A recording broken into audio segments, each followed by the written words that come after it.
Pernah kepikiran nggak sih, apa sih yang sebenarnya bikin dunia modern kita ini terus berdetak?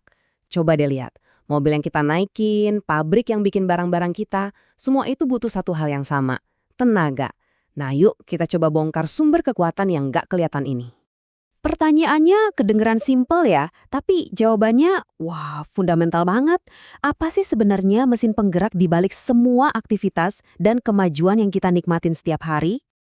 Jawabannya cuma satu kata, energi. Lebih spesifik lagi nih, energi kimia yang kesimpan rapet di dalam sesuatu yang kita kenal sebagai bahan bakar. Nah, inilah sumber kekuatan yang sebetulnya cuma nunggu dilepasin dan diubah jadi gerak, panas, sampai listrik. Oke, jadi dalam beberapa menit ke depan kita bakal jalan-jalan singkat nih. Kita mulai dari kenapa kita butuh banget energi, terus kita kenalan sama apa sumbernya, kita juga bakal lihat wujudnya yang macam-macam, ketemu sama pahlawan tanpa tanda jasa yaitu pelumas, dan terakhir kita bakal bongkar rahasia dari kata kunci paling penting, efisiensi. Mari kita mulai dari gambaran besarnya dulu ya. Kenapa sih energi ini jadi penting banget? Jawabannya gampang, karena tanpa energi, roda peradaban modern kita ini ya benar-benar berhenti muter. Dan kebutuhan kita itu, wah gede banget. Coba lihat data ini deh. Yang menarik, konsumen terbesarnya itu ternyata industri sama rumah tangga kita sendiri. Kalau digabungin, itu lebih dari 70% total energi loh. Transportasi juga nggak kalah, nyumbang 1/5 dari total konsumsi. Ini bukti kalau energi itu benar-benar ngalir di setiap denyut nadi hidup kita. Tapi yang lebih penting dari angkanya itu trennya. Grafik ini nunjukin satu cerita yang jelas banget. Kebutuhan energi kita itu naik terus dari tahun ke tahun.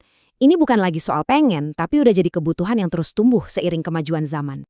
Nah, kalau kita butuh energi sebanyak itu, terus dapatnya dari mana?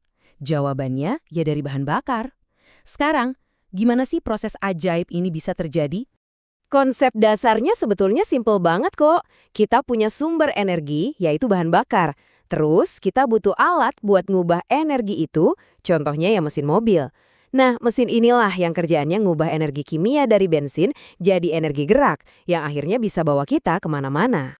Jadi, apa itu bahan bakar? Gampangnya, gini. Bahan bakar itu material apa aja yang punya energi tersimpan dan siap dilepasin. Kalau kita ngomongin kimia, unsur utamanya itu cuma dua, tapi powerful banget, karbon dan hidrogen.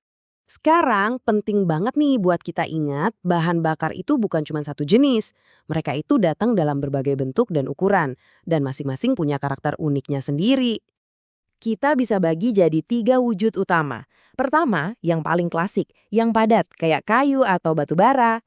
Terus, yang jadi darahnya transportasi modern, yang cair kayak bensin dan solar.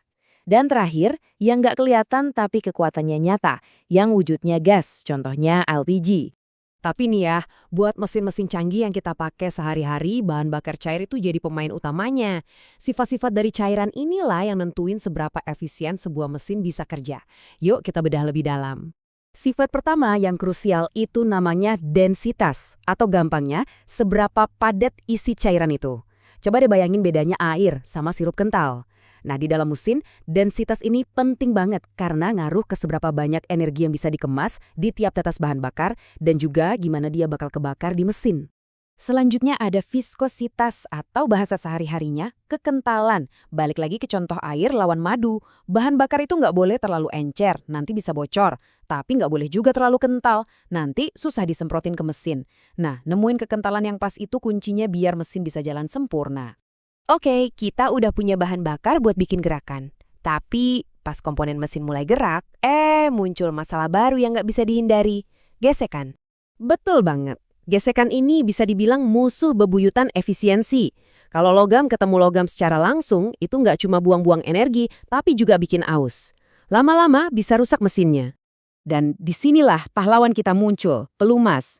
Cara kerjanya itu jenius banget. Pelumas ini bikin lapisan film super tipis di antara dua permukaan logam. Jadi kayak bantalan cair gitu. Alhasil, logamnya nggak bersentuhan langsung. Gesekan pun berkurang drastis. Keren kan? Tapi tugas pelumas itu lebih dari itu loh. Oke, yang utama emang ngurangin gesekan. Tapi pelumas juga jadi pendingin. Dia nyerap panas berlebih dari mesin.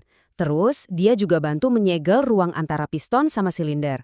Plus, ngelindungin komponen dari karat dan korosi. Wah, multifungsi banget ya. Secara umum, ada dua jenis utama pelumas.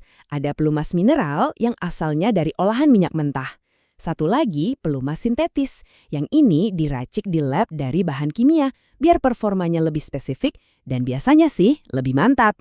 Nah, sekarang ayo kita gabungin kedua jagoan ini. Karena di dunia teknik, bahan bakar sama pelumas itu bukan dua hal yang jalan sendiri-sendiri. Mereka itu satu tim yang kerja bareng buat satu tujuan. Kutipan ini ngerangkum semuanya dengan pas banget. Paham hubungan antara bahan bakar dan pelumas itu bukan cuma soal teknis doang. Ini tuh pondasi utama buat bikin mesin yang nggak cuma kencang, tapi juga irit dan lebih ramah lingkungan. Jadi, kalau ada satu hal yang perlu kita ingat dari obrolan kita, inilah formulanya. Efisiensi maksimal itu bukan soal bahan bakar kali pelumas terbaik, tapi soal nemuin pasangan yang klop, bahan bakar yang pas buat mesinnya, dan pelumas yang sempurna buat bahan bakarnya. Keduanya harus kerja bareng dengan harmonis. Dan ini ngebawa kita ke sebuah pertanyaan besar buat masa depan. Hari ini kita udah tahu gimana caranya mesin bekerja efisien. Tapi dengan sumber daya fosil yang makin terbatas, pertanyaannya jadi bergeser. Bukan lagi bagaimana, tapi dengan apa kita akan menggerakkan dunia kita nanti. Nah, ini jadi bahan pemikiran buat kita semua.